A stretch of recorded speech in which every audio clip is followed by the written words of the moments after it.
Hello everyone. सो अंततः आपका SO का पेपर कंप्लीट हुआ और महीनों की, मैं तो कहूँगा वर्षों की जो तपस्या थी आपकी, आज फलीभूत हुई होगी।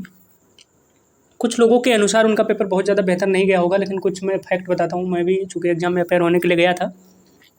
अभी लगभग मान लीजिए आपकी 70% बच्चों ने पेपर दिया है। कल न्यूज़पेपर में भी आ जाएगा कि कितने कितने परसेंट बच्चे बैठे हैं, अपेयर हुए हैं एग्ज़ाम के लिए। लेकिन आप अप्रॉक्सीमेट मान लीजिए 70 से 75% बच्चों ने ही पेपर दिया है। मैं जिस रूम में था वहाँ पे टोटल 100 बच्चों में से शायद 68 के आसपास बच्चे आए थे पेपर देने के लिए। कम वैसे ऐसे और भी कई सारे दोस्त गए थे पेपर देने के लिए, तो उनके एक्सपीरियंस से पता चला है कि वही 70% के आसपास उपस्थिति रही है। 70 से 75 मान लीजिए, तो लगभग 7,500 लोगों ने पेपर दिया है। और जितने लोग पेपर देने आए भी थे ना, मेरे पीछे ही एक बैठे हुए थे सज्जन, उन्हीं से बात हुई तो पता चला कि फार्म उन्होंने भर दिया था। पेपर इसलिए देने चले आए चूँकि फार्म भरा हुआ है। बाकी उनका जब फार्म आया था इसका, तब ना उनका ओ लेवल था, बस मास्टर डिग्री उनके पास थी इकोनॉमिक्स में। तो ऐसे कई सारे अनगिनत लोग हैं। इवन मैंने एक आध लोगों से मिला, मैं जो ज्योग्राफी से पीजी थे, या कुछ लोग एमबीए थे, कुछ लोग एमसीए थे, वो भी पेपर देने के लिए आए थे। तो ये जो 7,500 बच्चे बैठे हैं एग्जाम में, 8,000 मान लीजिए बैठे हैं, इसमें से कम 1.5 से 2,000 ऐसे हैं जो बिल्कुल मतलब किसी भी एंगल से एलिजिबल ही नहीं है। यानी 5-6 हज़ार एलिजिबल बच्चे बैठे हैं जो जिनके पास एलिजिबिलिटी है बेसिकली इस एग्जाम में बैठने के लिए। तो आपका अगला सवाल होगा कट ऑफ कितना होगा। कट ऑफ बस ये मान लीजिए कि 60% से ज़्यादा किसी भी सूरत में होने वाला नहीं है। अगर आपके 70 सवाल सही हैं तो आप आराम से फाइनल रूप से चयनित हो जाएंगे, अंतिम रूप से चयनित हो जाएंगे। इसलिए आप मतलब आशान्वित रहिए इस चीज़ को लेकर। बाकी एक मेरा स्वभाव रहा है कि वो आंसर की वगैरह जो है कि जैसे अगर आपका और एग्ज़ाम इसके जस्ट बाद में लगा हुआ हो ना, तो आंसर की ऐसे मिलाने के बजाय आप उन एग्ज़ाम्स पे ज़्यादा अच्छे से फोकस कीजिए। पता चले आपका पेपर थोड़ा गड़बड़ हुआ होगा तो बाकी एग्ज़ाम के लिए आप फोकस नहीं कर पाएंगे। और रिजल्ट तो देर सवेरे आ ही जाना है। मैं आज खुद ही आंसर की अभी बना के देता, लेकिन आज थोड़ा ज़्यादा ही कुछ बिजी शेड्यूल है, नींद आ रही है, तो कल प्रोबेबली मैं उससे रिलेटेड वीडियो बना दूंगा। और उसको लेके बहुत ज़्यादा क्या कहते हैं, क्लीन होने की ज़रूरत इसलिए भी नहीं है चूँकि परसों ही, आज का दिन बीते, कल के बाद परसों यूपीडब्ल्यूएससी अपनी वेबसाइट पे ही डाल देगा आंसर की। उनके पास ऑलरेडी तैयार रखी है, वो परसों वो डाल ही देंगे। तो आपको मिलाना होगा तो उससे और जेन्युइन तरीके से आप मिला सकते हैं। कई बार यूपीडब्ल्यूएससी का स्वभाव है कि कई बार आपने आंसर जो आपको मिला ना, वो बिल्कुल जेन्युइन है, सही है, फिर भी जो आयोग मान रहा है वही होता है। तो यूपीडब्ल्यूएससी वाले आंसर की से मिलाएंगे तो कुछ ज़्यादा ही वो ठीक रहेगा, वैलिड रहेगा, कोई दिक्कत नहीं आएगी। बाकी मैं कल इसका वीडियो डाल दूंगा आंसर की का। तो कट ऑफ वाला मैं फिर से आपको बताऊं कि अगर आपके मान लीजिए 60 क्वेश्चन से पार आप हैं, तो आप अपने आपको कंपटीशन से बाहर मत मानिए। क्योंकि पेपर ये वास्तव में बिल्कुल एकदम टू द पॉइंट सिलेबस से ही आधारित था। और जिन लोगों ने कैलकुलेशन वाला पार्ट जिनका ज़्यादा सॉलिड था, जिन थ्योरी उनकी बहुत अच्छी नहीं थी, उनका पेपर बहुत बेहतर नहीं गया होगा। तो पेपर अगर मेरे हिसाब से कहा जाए तो हिंदी वाला पार्ट आसान था।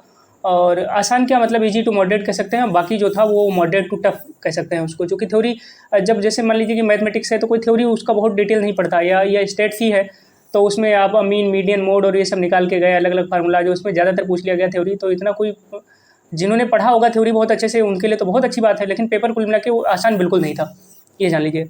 अब आप मेरा पूछेंगे तो मेरा पेपर ठीक गया है, मेरी तैयारी स्तरीय थी तो मेरा पेपर ठीक गया है। अब ये हो गया पेपर और कट ऑफ से संबंधित बातें, और ये कि आशान्वित रहिए। और बाकी आपके एग्जाम होंगे, बहुत सारे लोगों को एलडीए यूडीए वाला देना होगा जिसका सिलेबस आ गया है। और LDA UDA plus supply inspector, वो भी पोस्ट बहुत ज़्यादा अच्छी होती है। और बहुत सारे, अब लेखपाल का एग्जाम तो बहुत सारे लोगों को देना है, जो कि बहुत बड़ा एग्जाम है यूपीडब्ल्यूएससी का। तो आप उन एग्जाम पे फोकस रखिए। एक आपसे हम्बल रिक्वेस्ट आज और रहेगी मेरी कि अब हम कौन से एग्जाम पे फोकस करें। अल्दो मैंने आपको पहले ही बताया कि मैं बैंक में कार्यरत हूँ, तो इतना ज़्यादा टाइम मिलता नहीं है, लेकिन फिर भी जो भी मिलेगा टाइम तो उसमें कुछ ना कुछ उपयोगी वीडियो मैं बीच बीच में बनाता रहूँगा आपके लिए, जो भी एग्जाम आपका हो। तो आप मुझे कमेंट बॉक्स में लिख देंगे कि अब कौन से एग्जाम के लिए हमें फोकस करना चाहिए, जिसके लिए आप लोगों ने फॉर्म भर रखा है। तो जितना संभव हो सकेगा मैं उससे संबंधित जेन्युइन कंटेंट्स बनाता रहूँगा, जिससे चाहे वो इन्फॉर्मेशनल वीडियो हो, चाहे वो एजुकेशनल कंटेंट हो उससे रिलेटेड, चाहे कुछ और हो, चाहे अवेयरनेस से संबंधित वीडियो हो, जो किसी ना किसी रूप में आपको फ़ायदा करेगा। तो कुछ एक एग्ज़ाम है मेरे पास जिनकी लिस्ट है, तो आप उसमें से अपनी सुविधा के अनुसार लिख सकते हैं कि कौन सा एग्ज़ाम, किस एग्ज़ाम में आपको अपेयर होना है आने वाले 2-3 महीनों में। उससे संबंधित आपको वीडियोज़ मिलते जाएंगे, तो आप कमेंट कर सकते हैं। तो मैं वो लिस्ट आपको दिखा देता हूँ कि जो एग्ज़ाम अब आने वाले हैं।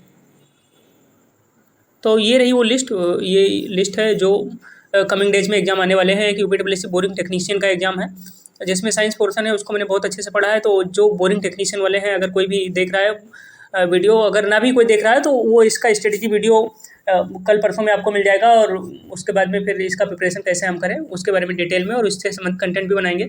उसके बाद में यूपीडब्ल्यूएससी आईटीआई अनुदेशक है, फिर यूपीडब्ल्यूएससी लेखपाल है ही, बड़ा एग्जाम है, यूपीडब्ल्यूएससी एलडीए यूडीए और सप्लाई इंस्पेक्टर। ये अगर मुझसे आप पूछे तो सबसे खास एग्जाम्स में ये शामिल है। सप्लाई इंस्पेक्टर वगैरह बहुत शानदार पोस्ट होती है उत्तर प्रदेश सरकार के अंतर्गत।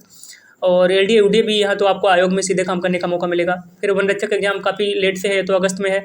नई एसओ की वैकेंसी भी आने की पूरे चांसेस हैं। ये जो पीटी का एग्जाम हो जाएगा उसके जस्ट बाद आने की संभावनाएं हैं। और सेम नई लोअर पीसीएस की वैकेंसी आएगी। और अब जैसे अब एलडीए यूडीए और सप्लाई इंस्पेक्टर का जब आपने फॉर्म भरा और लेखपाल के लिए भी जितने उन्हें बच्चे सेलेक्ट किए गए, तो इससे आपको पता चल गया होगा कि पीटी का कितना ज़्यादा इंपॉर्टेंस है, कि उसमें जितना अच्छा शुरू में जब सबने दिया तो सब अपने अपने हिसाब से बता रहे थे कि ऐसा एक जनरल कट ऑफ बना दिया जाएगा टीटी टाइप का, ऐसे कुछ कर दिया जाएगा। लेकिन अब आयोग ने जब कट ऑफ अपनी जारी की तो उसमें 15 गुना 20 गुना वाला जो कंसेप्ट लेके आए हैं वो, तो इससे ये चीज़ जगजाहिर हो गई। मतलब ये आपके भी जहन में बात पहुंच जानी चाहिए कि पीटी में अच्छा स्कोर करना कितना ज़रूरी है। जैसे आने वाले वैकेंसीज में आप वो जो टॉप 10%, टॉप 15%, टॉप 20% अगर उन्हें जो भी चूज़ करना हो ना, तो उसमें आप रहें, कुछ अंकों के लिए वो बाहर ना हो जाए। तो उसके लिए पीटी का एग्जाम भी 18 सितंबर को है, उससे संबंधित भी कंटेंट हम बनाते रहेंगे। पीटी में भी मेरा ये जो इस बार का था उसमें 99.995332 समथिंग लाइक ऐसे है, 92.50 मार्क्स थे मेरे। उसके बाद में वो जब नॉर्मलाइजेशन हुआ तो वो कट कुटा के फिर मेरे कम हो गए थे, 91.50 मार्क्स बचे थे। तो 99.993552 ऐसे करके मेरी परसेंटाइल है। तो पीटी भी में भी अच्छा मार्क कैसे अर्जित करें इसके बारे में भी आपको अच्छे से गाइड कर सकता हूँ। तो आप चैनल पे बने रहिए। और जो एग्जाम की मैंने 8 ये जो पूरा लिस्ट बनाया है ना, इसमें से जो भी आपका एग्जाम हो उसका या जिसके बारे में आपको थोड़ा जानकारी अर्जित करनी हो और आपको लगता हो कि उसके बारे में मैं वास्तव में जेन्युइन इन्फॉर्मेशन मैं आपको प्रोवाइड करा सकता हूँ, तो आप वो कमेंट बॉक्स में लिखें, उससे संबंधित वीडियो मैं ज़रूर बनाऊँगा। चैनल पे बने रहिए। और इतने अथाह चैनल आपने सब्सक्राइब कर रखे होंगे, उसी में से एक टीएमपी मैथमेटिकल पॉइंट पे भी अपना प्यार बनाए रखिए। वैसे भी मैं वीडियोज इतना ज़्यादा नहीं बनाता हूँ कि इतने नोटिफिकेशन जाए कि आप डिस्टर्ब हो जाएँ, लेकिन जो भी वीडियोज बनेंगे वो बिल्कुल जेन्युइन इन्फॉर्मेशन पे बेस्ड होंगे, कोई हवा हवाई बात उसमें होगी नहीं। तो वो निसंदेह बिना किसी दिक्कत, मतलब बिना किसी लाग लपेट के उससे फ़ायदा मिलेगा आपको, कुछ ना कुछ फ़ायदा ज़रूर मिलेगा। तो इसी आशा और विश्वास के साथ कि आपका प्रेम इस चैनल के ऊपर बना रहेगा और ये जर्नी जारी रहेगी। और इस क्रम में कुछ ना कुछ मेरे लेक्चर से आपको फ़ायदा पहुँचेगा, चाहे कोई भी एग्जाम हो, चाहे वो बोरिंग टेक्नीशियन जो आने वाला है, ITI अनुदेशक हो, या लेखपाल हो, या LDA UDA और सप्लाई इंस्पेक्टर हो, वनरक्षक एग्जाम हो, या नई एसओ की वैकेंसी से संबंधित चीज़ें हों। या कुछ लोग ऐसे हैं जो चैनल से जुड़े हुए हैं, एसओ के तैयारी के क्रम में ही वो हमसे जुड़े, लेकिन इस बार वो एलिजिबल नहीं थे, या उनके पास कंप्यूटर सर्टिफिकेट नहीं था, या और कोई भी कारण था, तो उन्हें नए एसओ की वैकेंसी की तैयारी करनी है, तो भी वो चैनल से जुड़े रहें। इससे संबंधित कंटेंट आपको मिलते रहेंगे समय समय से। नई लोअर पीसीएस की वैकेंसी आने वाली है, ये पीटी के एग्जाम के बाद, और पीटी का एग्जाम 18 सितंबर को खुद ही है। तो इन सब चीज़ों से संबंधित हम एग्जाम बनाते रहेंगे वीडियोज़। आपने इतना शुरू में, मुझे याद है जर्नी मेरी 3 सब्सक्राइबर से जब शुरू हुई थी, शुरू में तो सबका 1 से ही शुरू होता है, उसके बाद में 3 से 100, मुझे लगता था 100 कितना बड़ा संख्या होता होगा, वास्तव में होता ही है वो। तब से लेकर 900 से भी पार इस जर्नी में हमारे साथ हमारे भाई बहन जुड़ गए हैं। तो ये बहुत बड़ा प्रिविलेज है मेरे लिए। तो ऐसे अपना स्नेह बनाए रखें। और कल मैं इसका आंसर की बना दूंगा आपके लिए, क्या कहते हैं, एसओ एग्जाम वालों के लिए। और इस एग्जाम के लिस्ट में से प्लीज़ फिर से हम्बल रिक्वेस्ट है कि आप जरूर लिखें कि आपको किस एग्जाम से संबंधित कंटेंट चाहिए। आपने वीडियो देखा, इसके लिए आपको बहुत बहुत धन्यवाद।